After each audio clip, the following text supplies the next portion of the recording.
Hey, welcome to Skelton Neuro Counseling. Mark Nathaniel Skelton. If you're joining us for the first time, I'm an EMDR clinician and a brain trainer, as well as a doctorate student in a clinical psychology program. And I say that to say that I'm taking everything that I'm learning, love learning about the brain and this knowledge and my experience as a therapist and sharing it in the public interest. And so today we're going to be talking about fear, anxiety, and its connection with the mind and body, in particular with the brain. So we'll be answering the question as to why does your body respond the way that it does when it experiences fear. So that we're on the same page, fear, its definition is it's common and it's a feeling or emotion that you have in response to a perceived threat or perceived danger and potential pain. And notice that I said perceived threat because what I may find fearful, you may not find fearful, and vice versa. And so the way the brain comes in, and the analogy I like to use is a video game controller. And as you know that on a video game controller, you got the directional pad, you got the action button, you got the joysticks, you got the left and the right, you got the start and select, and each button has different operation within the video game. And I would say the brain, in the same sense, has different locations, has different structures, which corresponds to different functions and behaviors and emotions in the life. And so the button that's pushed for fear is the amygdala button. It's the fear center, it's the fear response to the brain, and it is located in the temporal lobe. And so what happens is when the fear button's pushed, the amygdala, it shoots off a bunch of responses, a bunch of chemicals, so cortisol and adrenaline, which is the neurotransmitter epinephrine.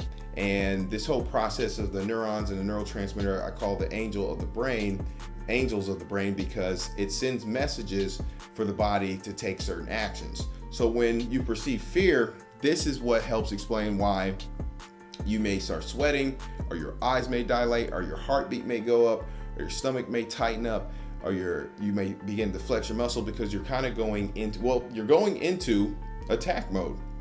And that leads to the well-known theory of fight, flight, or freeze. That's your body's response to fear. Fight, flight, or freeze. And this is just the way it sounds.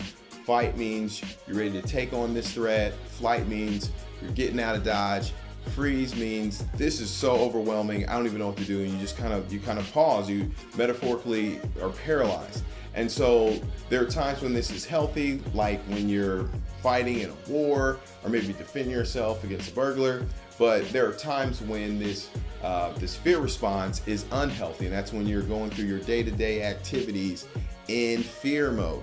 And the thing that you need to understand is the brain shuts down on its cognitive level, so the higher thinking doesn't happen when you're in fear mode, and that's why it's unhealthy to be in constant fear mode and have your amygdala so reactive that you're just triggered by a lot of things. So what can you do? What are some healthy strategies that you can do? Because the good news is you do have neuroplasticity, and that is the brain's ability to change and reprogram itself. So one thing that you can do, I literally had a group on this today, is you can lean on your support network. Your church, your family, your friends, therapists.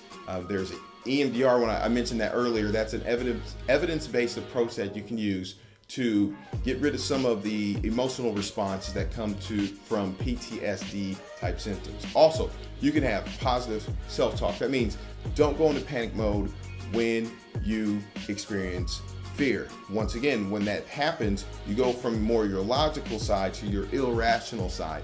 And so knowing that, you got to remember, think of fear as a response kind of like a smoke detector. It's information. It's letting you know that something needs to be addressed, and so that you don't need to go all off into left field when you experience fear, but kind of keep yourself in control and see what you can do to change the situation. And the third thing you can do is prepare. The 5 P's is prior planning prevents poor performance. We all know the stereotypical story of the kid being bullied at school. What does he do? He goes and learns karate. He goes and learns some type of martial arts. So the next time that he sees the bully, he will be prepared for the situation. And so knowing that, that's healthy to know that you can change your situation. You have strategies that you can use. You're not stuck in your fear. Listen, if you found that helpful, check out the website, www.skeltonneurocounseling.com.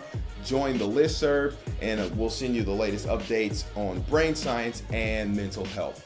All right, I hope that was helpful to you. Hope it was a blessing to you as it was for me. Got a jet, and I'll catch you on the next go around. Peace.